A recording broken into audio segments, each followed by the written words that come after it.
Redesign Your Thinking is a rule of law and common sense revolution that started out in America and has now gone global. It is a startup corporation. It is powerful enough to take down other corporations. That is the rule of capitalism, winner take all. And so Redesign Your Thinking is bringing the rule of law back to America with a rule of law comeback tour. And as part of this rule of law comeback tour, we are bringing back the Federalist Papers. As you can see, this is my copy. I have read all 85 letters. I'm currently dramaturging it for you on SoundCloud as part of my company. Now, this series is called In Case of Emergency, Break Glass, because the Federalist Papers gives us the instructions on what to do when Congress becomes worthless, when they no longer serve the interests of the Americans and they start serving the interests of themselves. And our founding fathers were smart. They designed our government because they anticipated all of the things that we are seeing right now happening. They anticipated all of this and created a tier government, 3-tier for power of jurisdiction. So at the federal level, we have executive, legislative, and judicial. Then at the state level, we have executive, legislative, and judicial. And at the county level, we have executive, legislative, and judicial. And at the city and town level, we have executive, legislative, and judicial. That means in case of a federal usurpation, all 50 states are able to come to the aid of us, the Americans. Because we, the Americans, have authority under the 10th Amendment of the U.S. Constitution as having power of our country. So we are the fourth branch of government. And we are also authorized under the First Amendment to ask our government to redress our grievances. That means anything that hurts us. And that does not mean protests, and that does not mean writing postcards, and that does not mean going to Congress and having them ignore us as we send letters and phones and blah, blah, blah, blah. No, that means that we can call on our legislative, investigative agencies and put a stop to any kind of abuse of power. We have access to the FBI. We have access to the CIA. We have access to anything that we need because we are Americans and we are unlike any other country in the entire world. So this series is called In Case of Emergency, Break Glass. And I'm going to read the passages from the Federalist Papers that will help you regain your power.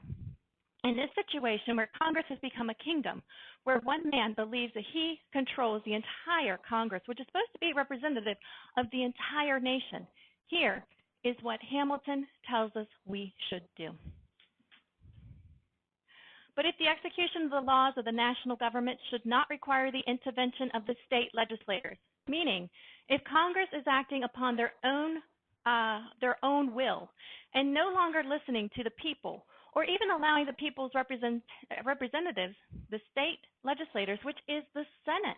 The Senate represents the state, the House represents the district. That is the setup of our government. It has nothing to do with political parties. If they were to pass into an immediate operation upon the citizens themselves, nobody ever calls until I'm actually on one of these things. Anyways, if they were to pass into immediate operation upon the citizens themselves, the particular governments could not interrupt their progress without an open and violent exertion of an unconstitutional power. That means it is unconstitutional.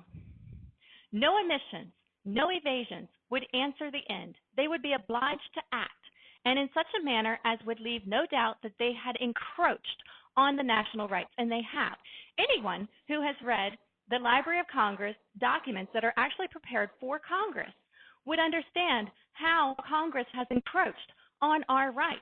They would see how obstruction of Congress lists many, many laws, about 20 federal criminal laws that Congress, any member of Congress, would be violating if they did anything to affect an impeachment hearing. There is a standard procedure also listed on the CRS reports that tells you exactly how impeachment is supposed to run, and anyone who turns it into a political party circus has encroached on our rights. That's what that means. An experiment of this nature would always be hazardous, and in the face of a constitution in any degree competent to its own defense, and of a people enlightened enough to distinguish between a legal exercise and an illegal usurpation of authority. Good lawyers, good judges, where are you? We've got good lawyers that are not standing up to their peers whenever they violate the Attorney Code of Ethics of Professional Conduct. We have good judges who are not standing up to their peers, who are violating the judge's code of ethical and professional conduct.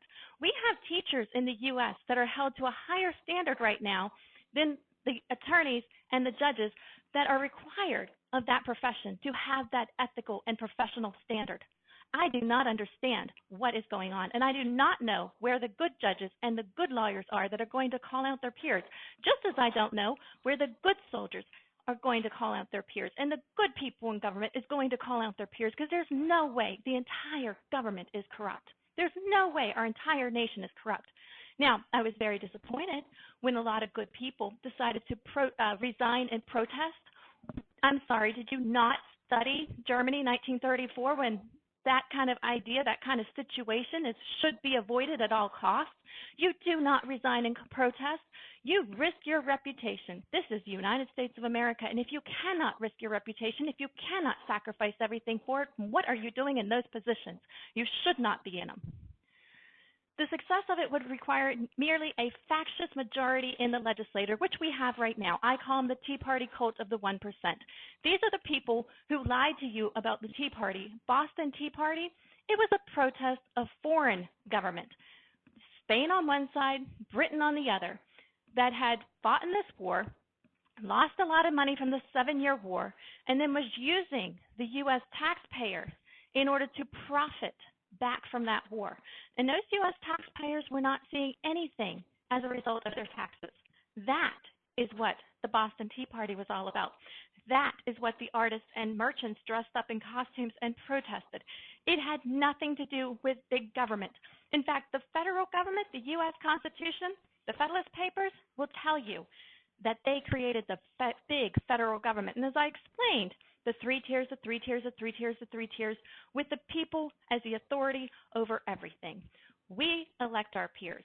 We put them in power, and we can fire them if they abuse their power. That is the way the U.S. works. We're not like any other nation in the entire world, and people need to stop treating us like we are. If the judges were not embarked in a conspiracy with the legislator, they would pronounce the resolution of such a majority to be contrary to the supreme law of the land. SCOTUS, you are not supposed to be any kind of political party association. You need to be neutral. It would be unconstitutional, and it would be void. Any kind of factious of that sort would be considered unconstitutional and void. So where are you at with this corporate monarchy that's taken over the USA?